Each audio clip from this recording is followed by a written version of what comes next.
Bismillahirrahmanirrahim. Elhamdülillahi Rabbil alemin. Vessalatu vesselamu ala eşrefil murselin. Seyyidina Muhammed ve ala alihi ve ashabihi ecmain. Assalamu alaikum hürmetlik cemaat. Allah Taala hemmelerinin bu toy murasimiga qadam tashrif qilganlarga ko'p ajr savob bergay. Bugun qizimiz Mehrinurxon bilan o'g'limiz Nuriddinjonning toy murasimini qilvatimiz. Aldı bilan ularga Allah Taaladan baxt, saadat ve huzurluq bir hayat tilayman. Toyunlarga mübarek olsun. Nikah hakikaten bir mucize. Allah Taala'nın mucizelerinden biri.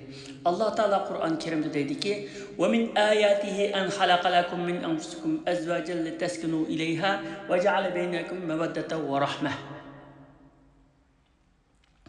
Köңlüңләрне jürüңләр bilen arab tapkızışınlar üçün jürüңләрне öz tipinlardan yaratqanlıqı. Aranlarda söygü muhabbet ve kuyumçallıqны qılğanlıqı Allah'ның kudretiga ve mihir şefkatiga, şundaqla hikmetiga dalalat qılayotgan ayetlerden biridir. Allah Taala bu ayette mihir muhabbetni kuyumçallıqның aldida keltirgan. Çünkü mihir muhabbet toy qilishqa elib borgan narsa. Çünkü oğul kız birisi-birisini yaxshi ko'rmasa toy qilmaydi. Mehir muhabbet bilen kuyumçallık ikkisi aileni tutup turadigan asaslarının biri. Mehir muhabbet yaş vaxtida aileni tutup turdu. Bir-birinin kemçiligi olsun, bir-birinin tentekligi olsun, qandaqligi olsa, birisi-birisiga bo'lgan söygünün kuchi bilan u ishlarni tuzitib ketadi, yani aileni mustahkam saqlab qolalaydi. Yaşanğan vaxtida mehir muhabbet acizleşip qalğanda kuyumçallık o'tirg'a kirdi. Kuyumçallık bilan birisi-birisiga yani yaxshilik qiladi, aileni yana mustahkam tutalaydi. Deydi, ayolim mening xizmatimni qilish uchun chechini supurgi qildi. Deydi, ayol deydi, erim mening turmushimni qamdash uchun kecha kunduz jabr tortib ishladi. Endi men buni kuyunmasam bo'lmaydi deydi. Şuda qilib aileni ahiracha mustahkam tutalaydi. Yani yaş vaqtida mehr muhabbet bilan, yaşanğan vaqtida voy ayetgan kuyumçallık bilan. Endi men bu yerda tabliq qilmoqchi emas. Faqat to'y qilayotgan mushu ikki farzandimizga baxt, saadat tilayman ve bularga nasihat qilaman. Muhammed Mutevelli Şaravi oğlunu öylügendiğin keyin onunki yakınları, dostları Muhammed Mutevelli Şaravi'den soraydı. Oğlunuzun toy günüde ona nime hediye kıldınız deydi. Allama Muhammed Mutevelli Şaravi dedi ki, ben oğlumga menge unutmaydigan nadir kıymetlik bir hediyeni kıldım deydi. O qaysi hediye deb soraydı. O dedi ki, ben oğlumga dedim, oğlum, bu kız anısını, dadısını, ağacısını, sınlısını, akısını, ukısını ve bütün tuqqanlarını koyup senin uyanga geldi. Senin yanına geldi. Sen bu kızga aşularının hemmesi boğul. Dedim dedi. Ebu Hamid el-Gazali İhya Ulumuddin degan kitabida Esma isimli bir ayolning qizini o'ylagan kuni, qizning to'yini qilgan kuni qiziga qilgan nasihatini bayon qildi. Esma deydi qiziga: "Ey qizim, sen bugun sana notanish bo'lgan bir uyga ketib borsan va sen birga yurmagan, birga yashamagan, birga yashab ko'rmagan bir do'stning yoniga ketib borsan. Sen eringga itoat qilgin. Onundan köp bir narsa sorma, senden zerikip kaldı. Onundan yiraklaşma, seni unutup gidiyor. Onun iffetini ve namusunu ve her narsini canından bekrap kovduğun. O senden fakat güzel sözünü anlasın, güzel pıraknılar purusun ve güzellikniler körsün deydi. Endi aileni mustahkam tutup turadigan, aileni ahirigacha baxt saodatli qiladigan 4 resep bor. Bu 4 resepning birincisi taqvolik, ikkinchisi qanoat, üçüncüsü sevgi muhabbet, dördüncüsü sabır taqat.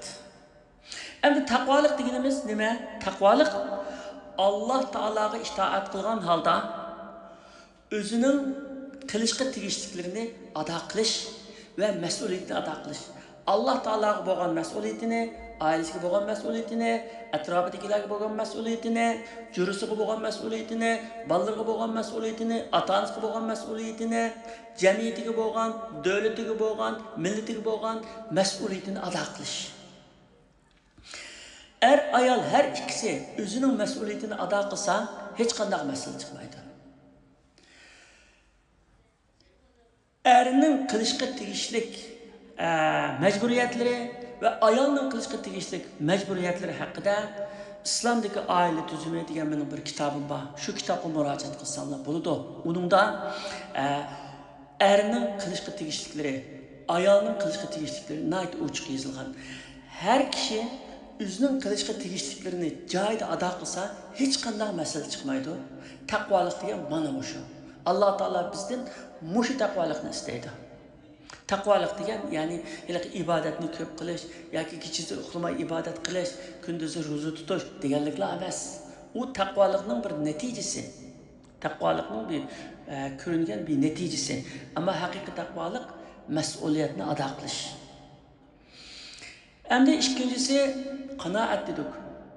Qanoat insonni baxtli qiladigan narsa. Dunyoda insonni pul-mol baxtli qilmaydi, ilmi baxtli qilmaydi, mansab baxtli qilmaydi, diplomi baxtli qilmaydi va o'zining go'zalligi baxtli qilmaydi. Faqat u insondagi rozimanlik va qanoat baxtli qildi. Masalan, qiz yigitlar to'y qilgandan keyin bir-biridan mamnun bo'lsa, bir-biriga qanoat qilsa, masalan, mening mushu erim, mushuninki chiroyi, mushuning turqi, mushuninki axloqi va mushuninki topgan puli hammasi meni mamnun qiladi, men mushuning rozi degan yerga kelsa qiz o'zini baxtli qila oladi. O'g'ilmi? Mening ayolim dunyodagi eng go'zal, eng yaxshi, eng esil ayol. Dünyadaki en baxtli adamman degan yerga kelsa, shunda e'tiqod qilsa, u baxtli bo'ladi. Qanoat degan mana shu. Payg'ambar sollallohu alayhi vasallam sizlardan tuvan turadiganlarga qaranglar, shunda qilsanglar, Alloh taolaga bo'lgan shukringlar ashidu degan. Olimlar deydi, dunyo ishlarida, masalan, pul molda, mansabda, diplomda, ilmda, buningda o'zimizdan tuvanroq turadigan kishilarga qarasak, Alloh taolaning bizga ashularga qaraganda ularning ortiq narsani ato qilganligini bilamiz. O'chada Allohga bo'lgan shukrimiz ashudu, rozimanligimiz ashudu. Shuni bilan biz o'zimizni baxtli qila olamiz. Endi ibodat masalasiga kelganda, jiq Qur'on o'qishda, jiq pul sarf qilishda Alloh taolaning yo'lida, jiq yaxshi ishlarni qilishda, jiq ibodat qilishda bizdan ustun turadiganlarga qarashimiz kerak. Tüvendikilerge emas, bizden üstün turadigan. Men aşında bolsam kan dep. Bununki prinsipi muşunda. Endi qanoat Alloh taolaning bizga ato qilgan chiroy, ato qilgan o'rin, ato qilgan uy, ato qilgan xizmat, ato qilgan shu xushallik, shu ne'mat, shuni dunyoda eng baxtli insonman, Alloh taolo menga dunyoda eng yaxshisini berdi degan shu qanoat bizda bo'lsa, biz o'zimizni baxtli qila olamiz. Qanoat degan shu. Agar anda bo'lmay, aksicha nimishqa mening falondek bo'lmaydi. Nimishqa bizning turmushimiz falonlardek bo'lmaydi. Nimishqa falondek yuqori diplomga ega emas biz. Nimishqa falonlardek jiq pulimiz yo'q. Yoki falonlardek bunday emas, bunday emas degan seri odamda noshukrlik bosh ko'tardi. O'chaqda u o'zidagi ne'matni ko'rmay, boshqalardagi ko'z qizartirgan bo'ldi.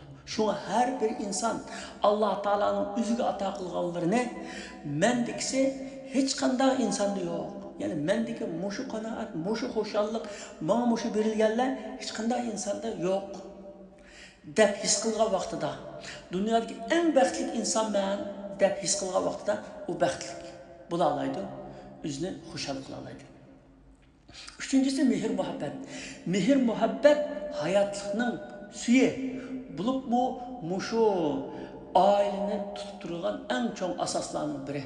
Xuddi gül giyahlarga su koyup turmasak vaqti qararda usag'irib qaygan keyin qurib ketganda ailede mehr muhabbetni ifadelab ve muzi his qildirib tursak bir-birimizga aileninki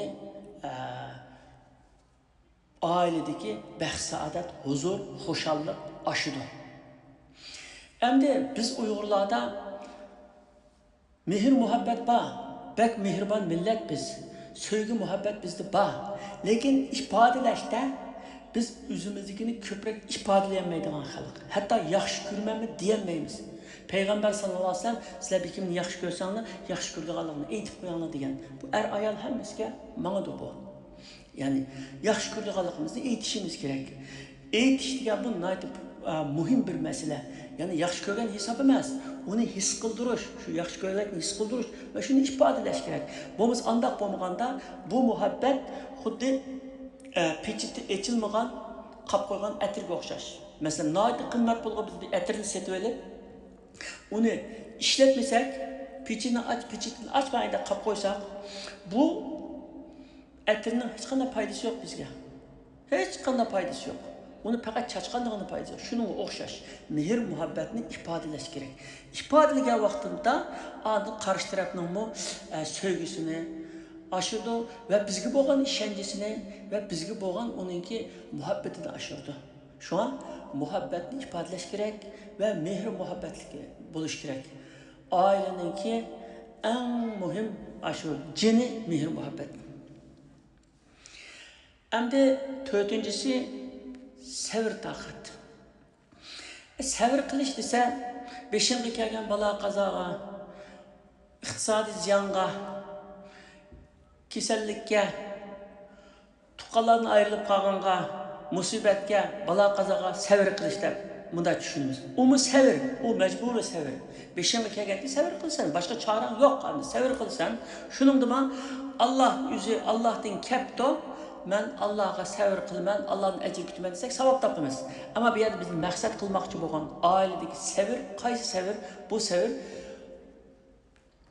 ədəbləşkə, intiqam elişkə, öç elişkə küçün yetidigan turub, üzəngini tizgirləb tutup eliş və hikmət bilen iş qilish. Bir günü Peygamber sallallahu aleyhi ve sellem sahabeler bilen olturattı. Ayşe radiyallahu anha batı yanında. Peygamber sallallahu aleyhi ve sellem'deki ayallardan Hepse ya ki Zeynep radiyallahu anha tamak evetdi birkaçı da. Tamak Resulullah sallallahu aleyhi ve sellem'nin kışkı kelgendikin Ayşe radiyallahu anha he bu beni tamak itemeydi dep oylapmış tamak ne evetipdi dep onun açığa gelip o tamakni yerge taşladı sunduruyordu. Kaçı sınıdı. Tamak çiçildi. Şu çağda Peygamber sallallahu aleyhi ve sellem sahabelerine kalıp külüp garet ummakum dedi. Ananlarınki küllükü tutup kaldı dedi. Ananlar degeni sahabeler ve müminlerin anısı Peygamber sallallahu aleyhi ve sellem'in ayarları Kur'an-ı Kerim'de ve ummahatuhu ve ezvacuhu ummahatukum degende Kur'an-ı Kerim'de Peygamber'inki ayarları sizlerin ananlarının onunda yani hürmette diyen. Peygamber sallallahu aleyhi ve sellem şu çağda ananlarının küllükü tutup kaldı dep külüdü.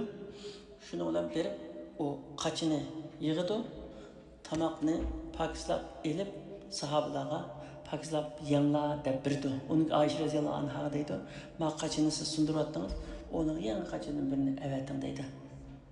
Hem de sevr taqat degan mana mushu. Yani mushu achchig'i kelgan vaqtida, adablaydigan vaqtida o'zini tutib olib, hikmat bilan ish qilish. Mushunda hikmat bilan ish qilgandan keyin xatolik sodir qilgan odam o'zi hijrlab ikkinchi qatim bunday xatolikni sodir qilmaydi. Yani sevr mushunda sevr. Bular yangi to'y qilganlar qarshi tarafdan natijiq yaxshi narsa, bek güzel şeylerini kütüdü. Lekin tulu vaqtda kütkendek bo'lmaydi, kütkendek chiqmaydi da. %100 bizning kutgunimizdek chiqmaydi. Anda bo'lgandan keyin bununla sabırsızlık qilib yoki o tarafning xarakterini bilmaydi. İkisi birbirinin xarakterini bilmaydi. Anda bo'lgandan keyin bir-biriga yoqmaydigan so'zlar, bir-biriga yoqmaydigan ishlar bo'lib qolishi mumkin oilada. Anda bo'lgandan keyin shu chog'da o'zini tutib olib, sabr qilib, o'zini ko'ndirish kerak. Bu to'y qilganlar bisi-bisini o'zgartirmaydi. O'zgartish emas. U tarbiya o'zgartirdi, maktab o'zgartirdi, ota-onasi o'zgartirdi. U to'y qilganlar bisi-bisini o'zgartirishga emas, birisi-birisiga qandoq muomala qilish, qandoq qilsam men yaxshi o'taman degan. Masalan, aniq xarakterini o'rganib qarish taraf, ha mening xarakterim bunday ekan, mening xarakterimga bunday muomala qilsam yaxshi o'tamiz ekan deydi. Qarish tarafı buningki, mening ayolimning xarakteri bundayroq ekan, mushuning xarakteriga men bunday muomala qilsam, bu bunday kayfiyat yaxshi o'tgan, achchiqlab qolmaydigan deb bisi-bisiga qanday muomala qilishni o'rganadi. Şunda qabul qildi qarshi tarafni. Biz ayolimizni söygen ekanmiz, uning yetarsiz taraflarini, hamma taraflarini suyishimiz kerak, hamma tarafini qabul qilishimiz kerak. Shunda bo'lgan chaqda biz sabr qila olgan bo'lamiz, buning mukofotini ko'ramiz. Alloh taolo mishad o'tirganlarniki hammalarniki ailesini cennet ailesiga aylantirsin, farzandlarini Alloh taologa bog'langan, vataniga muhabbati bor, ata-onasiga va insoniyatga manfaatli bo'lgan yaxshi farzand, solih farzandlarni chiqarsin. Mushu qiz bugun to'y qilgan qiz yigitimizni mangulik baxtli qilsin, bularga yaxshi, solih farzandlarni ato qilsin. Hammalardan Alloh rozi bo'lsin. Vassalomu alaykum va rahmatullohi va barakatuh.